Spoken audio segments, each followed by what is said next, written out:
Assalamualaikum warahmatullahi wabarakatuh. Bismillahirrahmanirrahim. Hamidan lillah tabaraka wa ta'ala wa musalliyan wa musalliman ala rasulillah wa ala alihi wa sahbihi wa man walah. La hawla wa la quwata illa billah, amma ba'dah. Hadirin wal hadirat rahimani wa rahimakumullah.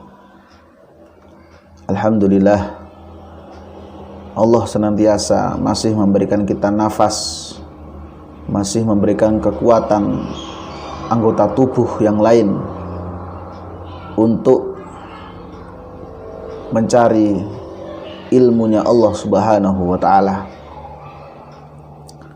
Melanjutkan pembahasan kita di episode sebelumnya, masih dalam kitab Al-Kabair karya Imam Az-Zahabi.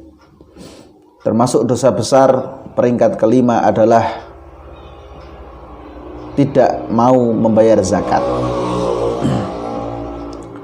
Kenapa membayar zakat termasuk sesuatu hal yang paling urgent, termasuk sesuatu hal yang sangat-sangat besar nilainya di mata Allah, dan tidak membayarnya termasuk ke dalam dosa yang besar. Sebab dalam harta yang kita miliki ada bagian yang harusnya diterima oleh fakir dan miskin. Maka dari itu, zakat bukan hanya semata-mata penghambaan kita kepada Allah semata, tapi juga ibadah kita kepada sesama. Inilah yang menjadikan ketika seseorang tidak membayar zakat akan berat hisabnya dan termasuk dalam golongan dosa yang besar.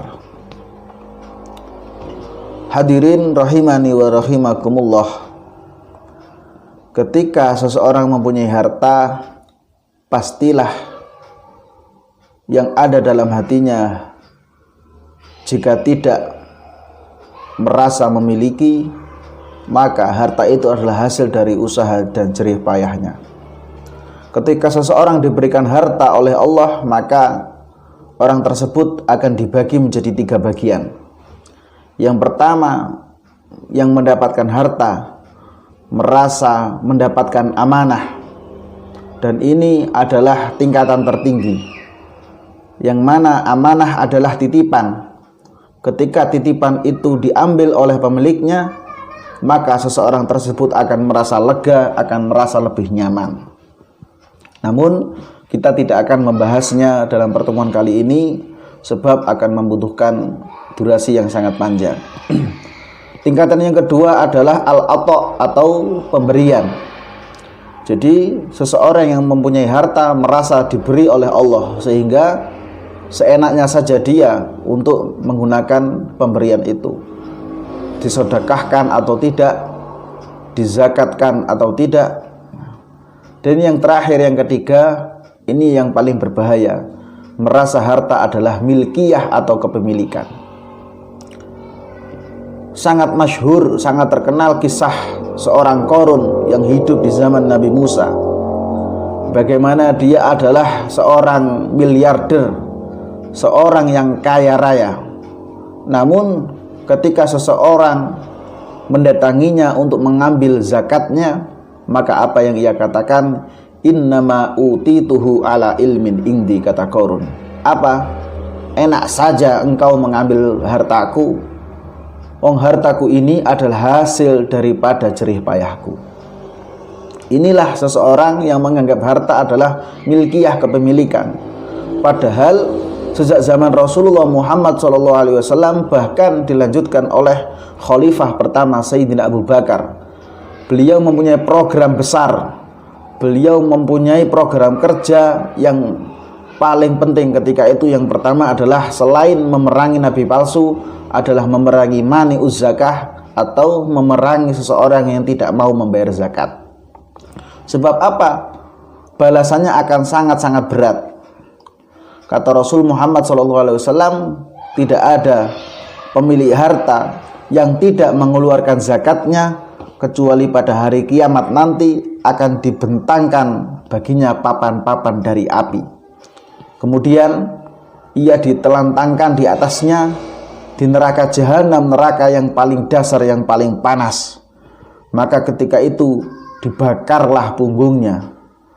Setiap kali papan itu dipanaskan untuknya, satu hari sama dengan 50.000 tahun.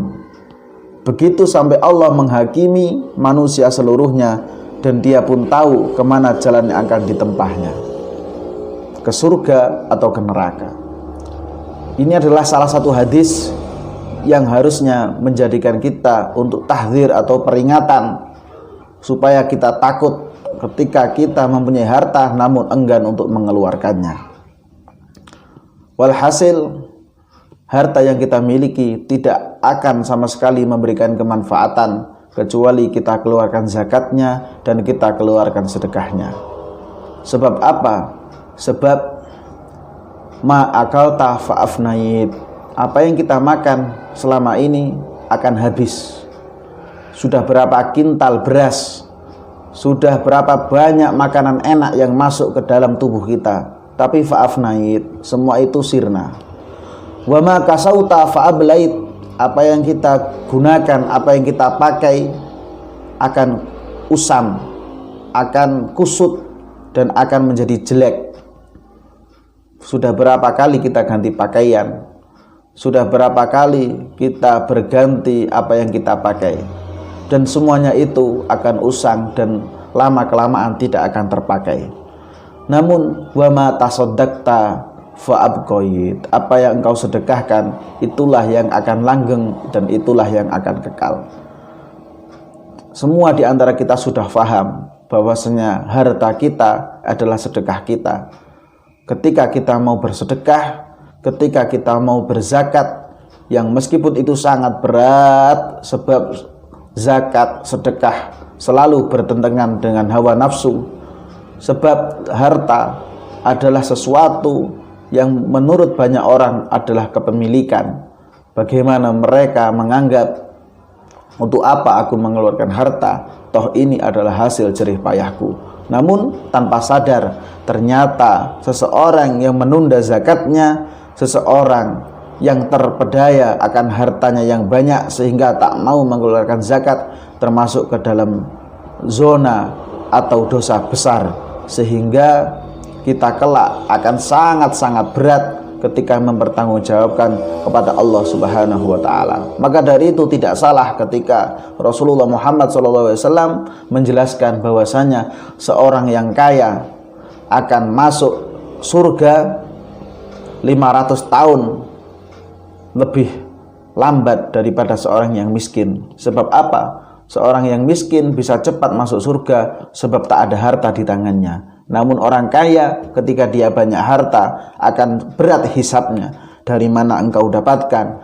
halal atau haram, apakah sudah engkau perbuat untuk apa hartamu, sudah engkau keluarkan belum zakatmu, sudah engkau berikan sedekah belum tetanggamu. Dan itulah yang menjadikan sahabat Abdurrahman bin Auf yang ketika itu sangat kaya raya, ketika Rasulullah menjelaskan orang yang kaya raya akan terakhir masuk surga, hartanya dihabiskan, hartanya semua disedekahkan, namun apa yang terjadi? Dia malah semakin kaya dan semakin kaya, sehingga dia tidak masuk surga lebih akhir, namun dia lebih awal masuk surga. Sebab apa? Sebab hartanya dihabiskan, hartanya dikeluarkan untuk sedekah dan dikeluarkan zakatnya.